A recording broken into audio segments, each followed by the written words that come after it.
Announced Rochester Mayor Bob Duffy as his running mate 2 weeks ago, the decision was met with mostly positive response inside the Democratic Party.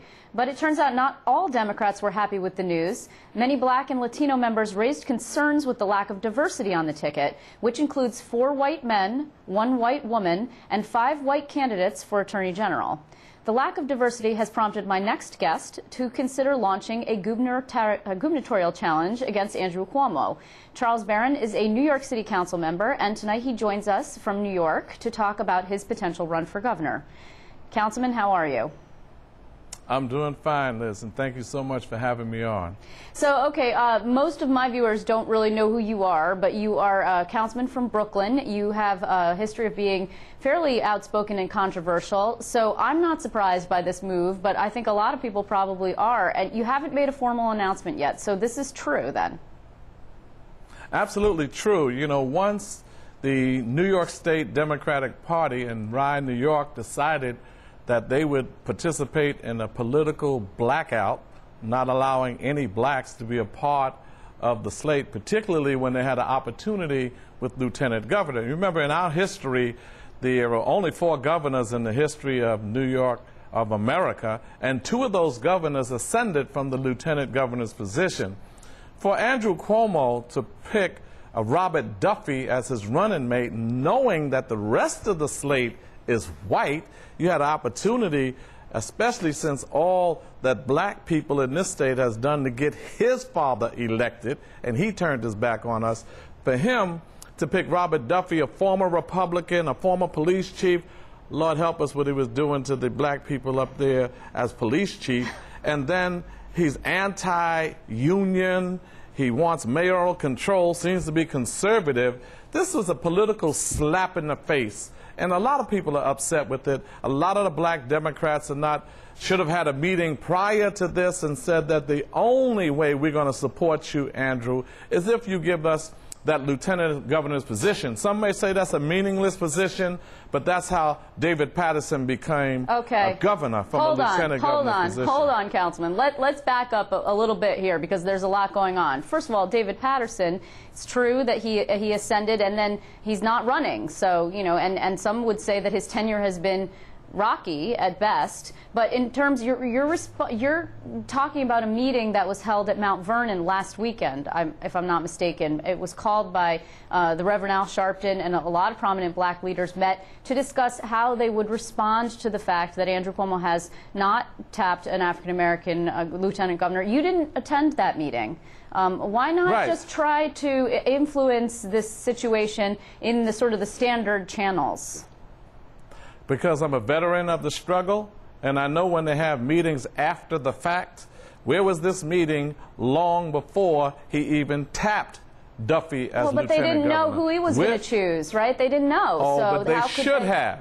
They should have. They should have been the ones. If it's so many blacks with so much power and influence, how could they not know? They should have insisted upon him that he choose Barron Brown, the mayor of Buffalo. We got Carl McCall out there. We got Alicia Eves, who was supposed to be lieutenant governor instead of David Paterson. You got a lot of fine choices of blacks and Latinos. That should have been the conditions of them supporting him instead of them coronating him. Wait. They coronated him in Rye. Okay. They should have said no, not unless you pick a black or Latino. But why? You're saying what you're doing is straight. Why not? Well, wait, hold on. Straight demographic politics. I mean, it seems almost like a bribery. If not, we won't support you unless you put on somebody that we like. Bribery. Wait a minute. Why not? Why would you not want to pick someone based on merits, regardless of the color of their skin? Meritocracy is what got us in our predicament we're in now. Every time I turn around and we're trying to get equal share of power, when we're trying to get affirmative action, they bring in this argument of meritocracy. First of all, that's an old argument. It doesn't cut. We're tired of hearing it. We're talking about racial diversity. We're talking about fairness. And even if you talk about meritocracy, what makes him more qualified than Carl McCall or Barron Brown? We have plenty qualified people, so we don't want to hear that meritocracy stuff anymore. Pick the best candidate. That's like you go for all these centuries, all this racism, give whites the head and everything, and then you said, let's be fair. Let's go by who has the say. Come on, Liz, you know better than that. Let me ask you this. We will never get anywhere talking about meritocracy. Well, we need justice. Let me ask you fairness. this then. How real of a candidacy could this be for you? Is it going to be just a sort of like a protest candidacy, because you have, which some viewers here might not be aware of, a long history of running for various offices. You ran for New York City mayor in 2005. You ended up dropping out of that race and endorsing someone else who was black, we should say. You ran for Congress, and that didn't work. You came close, but you didn't win. You had thought about running for borough president. You didn't, in Brooklyn. You didn't do that. Where are you going to get the money? Because they changed the term limits law. They did, and you ran for re-election. Because they changed the term limits law and left the incumbent in. Right. But let me tell you why this is different than all of that. Okay. Everything that you've mentioned. Okay. This is going to help us to establish an independent party. All we need is 15,000, 20,000 signatures to get on the ballot, and 50,000 signatures, votes in November, and we will have an independent black-led party for the first time in the history of this state. So when the Democratic Party disrespects us like they're doing now and decides to go all white, we have options now. If I get the 50,000 votes, which we believe we can get, we will have an independent party and will give us options. So this is giving an opportunity for our black community, who's very angry, many people, at Cuomo. Don't stay home.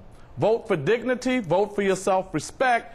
Vote for Charles Barron as governor. We understand the reality, but the 50,000 votes will give us an independent party. Then we can have leverage politics and power politics. This is the best time for us to do that, since they showed their white hand. Okay. Where